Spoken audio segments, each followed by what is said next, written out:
In this video, I'm sharing a fun, budget-friendly Halloween craft that I created for my niece's birthday, a spooky cute ghost. I found the ghost figure at Ross, and most of the supplies, the spiders, the bows, the paintbrushes came from the Dollar Tree. And then I used apple barrel paints and glitter from Walmart to bring this little ghost to life. So let's get started. I got this ghost at Ross, but you could find other ghosts at Ross or TJ Maxx or Home Goods. This ghost had like a matte finish, which helped the paint to stick to it. And I didn't do any preparations to it at all, just painted on it. Now it's time to start painting. Do you want to paint it one color? Do you want to paint it just two colors? Do you want it to be three different colors like I did? Um, do you want them to be dark? Do you want it to be traditional? You just get to choose what you want to do. I picked three pastel colors because I thought it would be fun and cute for my niece and make it different than just plain white ghosts. So that's why I went with that. So I got this bow at Dollar Tree. It had a little skeleton on it.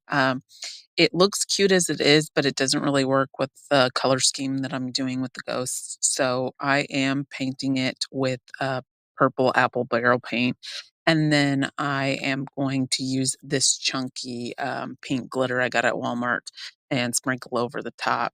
And then this cute little spider that I got at Dollar Tree, I am going to hot glue that onto it to make it look like a super cute Halloween themed bow that I could put on the goat's forehead. I think the bow turned out super cute.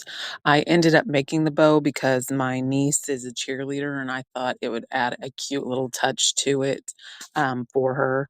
And when I gave it to her, she lit up whenever she saw the bow on the ghost. So I thought it was worth it, just that little extra effort just to do that.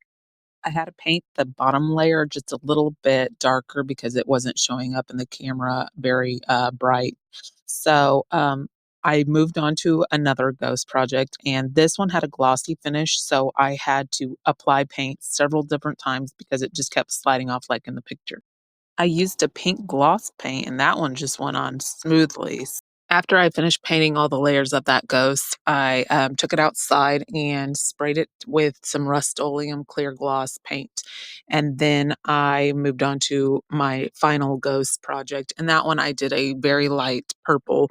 And that one was for my other niece. And there you have it, all three ghost projects. I thank you so much for watching the video. Like, subscribe, and comment down below. Let me know which ghost you like the best. My favorite was the one with the hair bow because I just thought it was cute. Stay tuned, and I'll see you next time.